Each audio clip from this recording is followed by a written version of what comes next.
Hi everybody, चलिए 1 2 और 3 के बाद आता है 4, इसीलिए हमने लिखा क्या 4।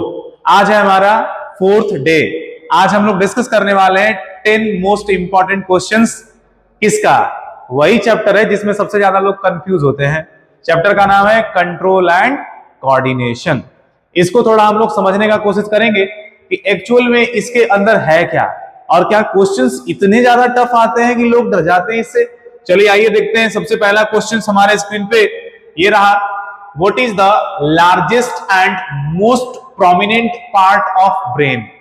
अब जैसे ही इस क्वेश्चन के अंदर ये लार्जेस्ट वाला वर्ड आया ना, वैसे ही दिमाग में क्लिक किया, अच्छा लार्जेस्ट मतलब कि बड़ा तो भाई एक ही होता है, वो है cerebrum.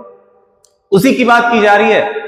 Cerebrum is a largest and most prominent part of our brain, which is responsible for thinking. हम जितना भी चीज पढ़ते हैं, समझते हैं, हर एक चीज उसके अंदर स्टॉक होता है, रिजर्व होता है। इसलिए बोलते हैं ना, this is the part of our brain which is responsible for stocking the intelligence also, for thinking also.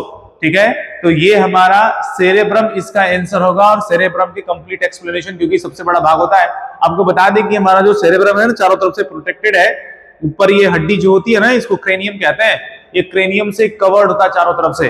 ठीक है, और दूसरी बात क्या होती है कि हमारा जो ये पूरा भाग है ना, ये इतने चारों तरफ से फ्लूइड के द्वारा कवर्ड होता है ना कि जर्क भी इनको महसूस नहीं होता, जर्क भी नहीं लगता है। तो इसका क्वेश्चन का आंसर क्या होगा? Cerebrum. Cerebrum will be the answer. ठीक है, सेकंड क्वेश्चन आता है, राइट ए एंड बी। आप देखिए ये क्वेश्चंस यहां पे क्यों डाले गए हैं। ये क्वेश्चंस डालने का मतलब है ताकि आपको हम अवेयर कर सके कि आपके एग्जाम में जो आने वाले क्वेश्चंस होते हैं वो किस प्रकार से क्वेश्चन बनाए जा सकते हैं। तो कुछ नहीं था यहां पे, अगर हम चाहते तो हम पूरा किसका न्यूरॉन्स का डायग्राम दे देते और बोलते कि चलो लेबल करके बता दो कि कहां पे कौन सा भाग होगा। लेकिन ये जो तरीका है वो काफी पुराना तरीका है। नए तरीके के हिसाब से हम लोगों ने इस क्वेश्चन को बनाया, दिखाया आपके पास। क्या ये रहा डेंड्राइट, ये रहा एक्सॉन टर्मिनल, वही है ये डेंड्राइट, और ये क्या है एक्सॉन टर्मिनल। Axon terminal. अब इस डेंड्राइट और एक्सॉन टर्मिनल के बीच में ये दो पॉइंट्स हैं, एक पॉइंट ए है और दूसरा पॉइंट बी है। बताओ कि ए में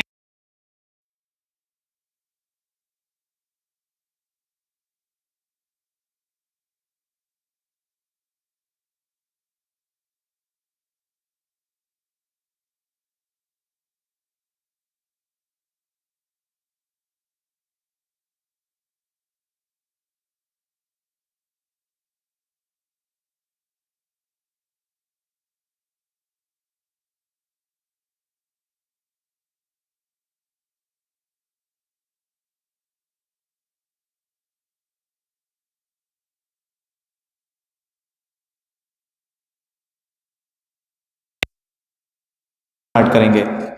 ठीक है,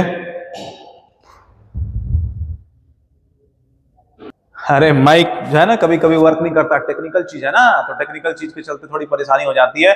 चलिए कोई बात नहीं, फिर से हम लोग वापस आ चुके हैं।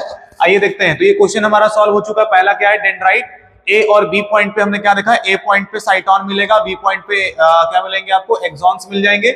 और इन पॉइंट पे हमें क्या देखने को मिलेगा, या तो इसे साइनेप्टिक नॉब भी कह सकते हो, या तो आप इसे एक्सॉन टर्मिनल कहते हो, या कहीं कहीं एक्सॉन बल्ब भी लिखा हुआ होता है। तो यहां हम लिख देते हैं साइनेप्टिक नॉब, KNOB। ध्यान रखेंगे आप सभी लोग ना, क्वेश्चन बड़ा आसान आता है। हम लोग डर जाते हैं इतना ज्यादा ना कि टफ क्वेश्चन मतलब इजी क्वेश्चन भी लगने लगता है, अरे भाई कहां से पूछा है वाली बात। तो घबराना नहीं है, क्वेश्चन हलवा है, सब हलवा है, तुरंत बन जाएगा, कुछ नहीं है इसमें। आइए क्वेश्चन नंबर 3 की तरफ चलते हैं। How does the chemical coordination takes place in animal. अब भाई केमिकल कोऑर्डिनेशन की बात कर दिया, मतलब केमिकल कोऑर्डिनेशन, केमिकल दिमाग में आता है तो सर सबसे पहला वर्ड अगर कोई दिमाग में आता है तो हार्मोन आता है। लो बेटा हो गया काम। अगर आपके दिमाग में जैसे ये हार्मोन वर्ड आ गया तो केमिकल कोऑर्डिनेशन समाप्त हो गया। Chemical coordination takes place in our body with the help of these type of biochemical product like hormones and enzymes. ये हार्मोन हमारे ग्लैंड के द्वारा सिक्रीट किया जाता है, और सिक्रीट करने के बाद इन ग्लैंड इन हार्मोन को सीधा उठा के ब्लड में सप्लाई कर देते हैं। ब्लड के द्वारा हमारे पूरे बॉडी के अंदर सारे इंफॉर्मेशन केमिकल के फॉर्म में ट्रांसफर कर दिए जाते हैं। अब कैसे होते हैं सर? मान के चलिए हमने यहां से ब्लड ऐसे बह रहा था, हमने थोड़ा सा हार्मोन इसमें ऐड कर दिया।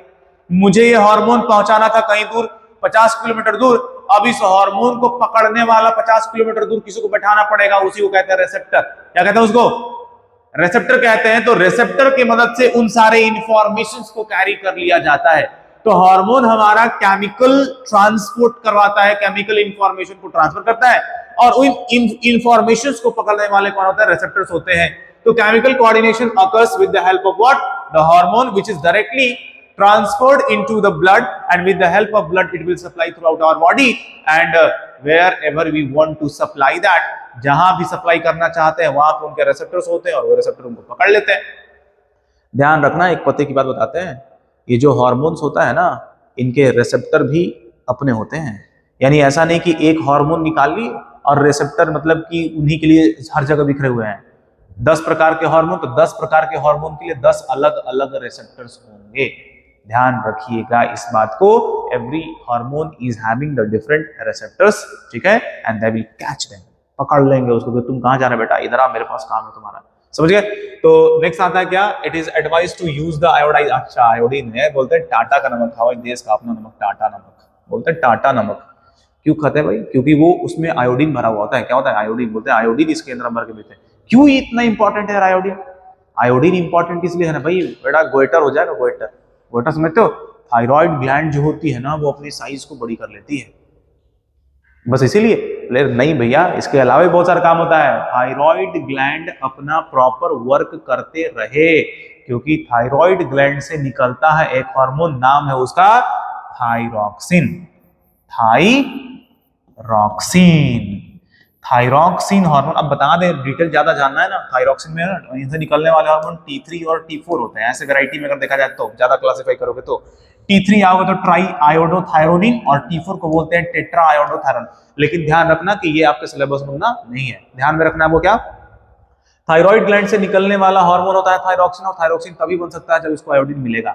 अगर आयोडीन सप्लाई नहीं करोगे तो क्या करता है, जैसे जैसे हमारे बॉडी में आयोडीन की कमी होने लगती है, ये थायराइड ग्लैंड जो यहाँ गले के पास प्रेजेंट होता है ना, ये धीरे धीरे धीरे धीरे अपने साइज को बड़ा करना स्टार्ट कर देता है, और यही तो बाद में गोइटर कहलाता है। गोइटर कुछ और नहीं, यही है, थायराइड ग्लैंड ने अपने साइज को बड़ा कर लिया, गोइटर आपको हो गया।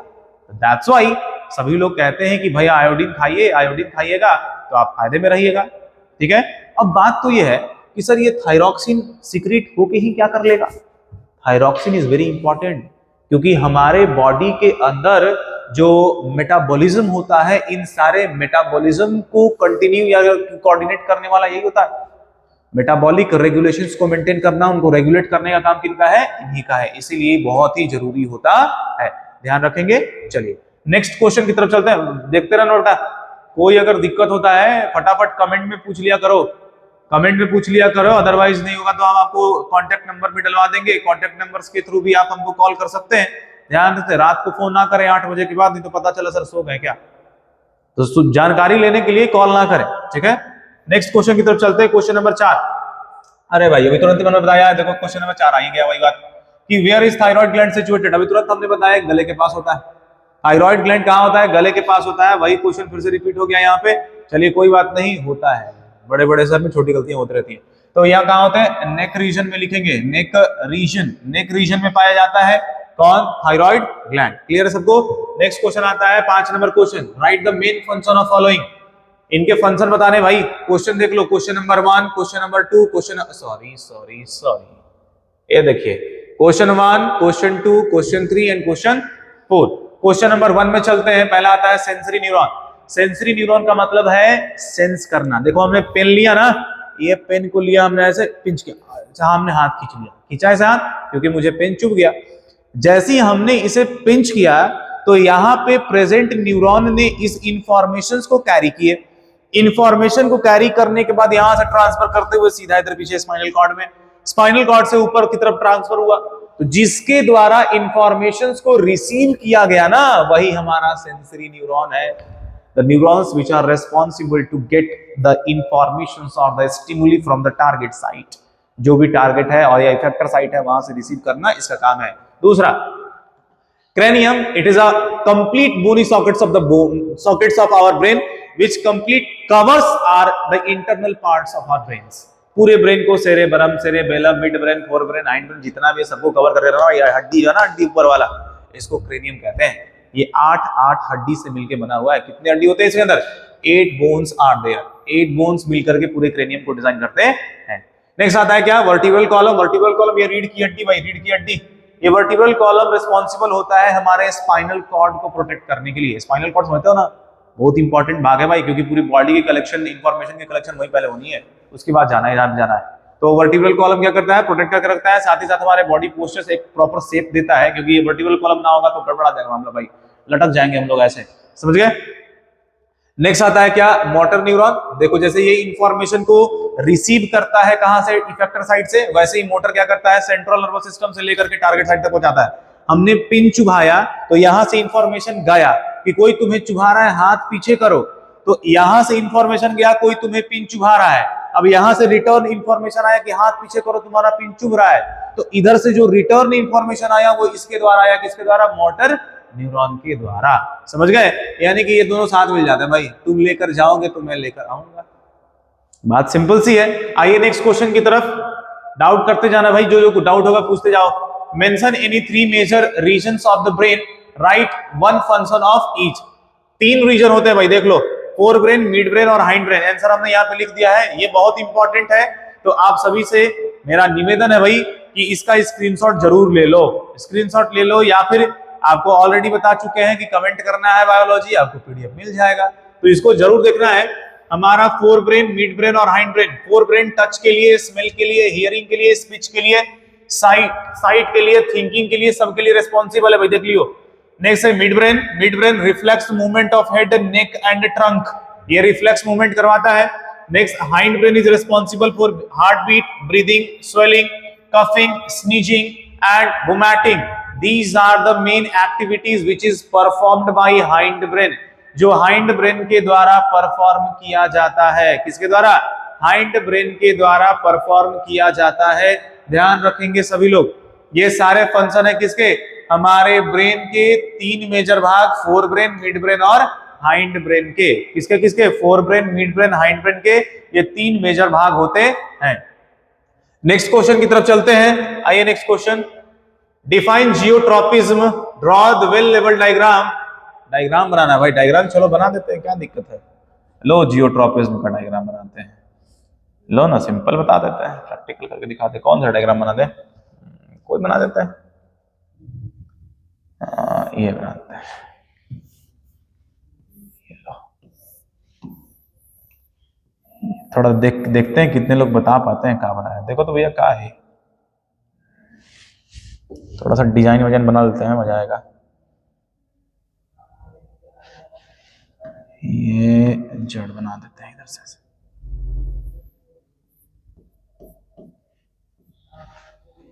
ठीक है। ये हाँ,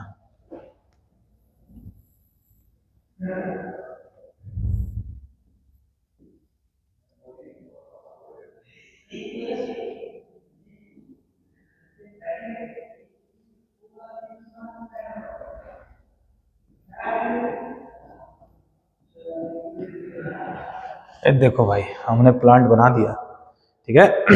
अब समझना ध्यान से, क्वेश्चन क्या था कि डिफाइन जियोट्रॉपिज्म। जियोट्रॉपिज्म बोलने का मतलब होता है कि एक प्रकार का प्लांट का मूवमेंट जिसमें अर्थ जो ग्रेविटी लगाती है, उस ग्रेविटी के कारण प्लांट के पार्ट को अपनी तरफ अट्रैक्ट करती है। अब देखो जड़ जो है वो नीचे की तरफ मूव कर रहा है, ये जड़ सीधा क्यों नहीं गया? ये नीचे की तरफ इसलिए गया क्योंकि अर्थ हमेशा एक अट्रैक्टिव फोर्स लगाती है, उसको जियोट्रॉपिज्म कहते हैं या फिर ग्रेविटी कहते हैं, सॉरी।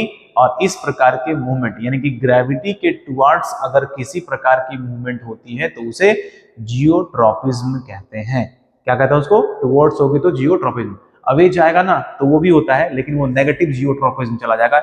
ये पॉजिटिव जियोट्रॉपिज्म का एग्जांपल। सीधा भी बना सकते थे ऐसा पौधा, जड़ें नीचे की तरफ ही तो जा रही थी, ये भी पॉजिटिव जियोट्रॉपिज्म का एग्जांपल हो सकता है। समझ गए? नेक्स्ट आता है, बता चुके आपको, डायग्राम बना दिए भाई, ठीक है।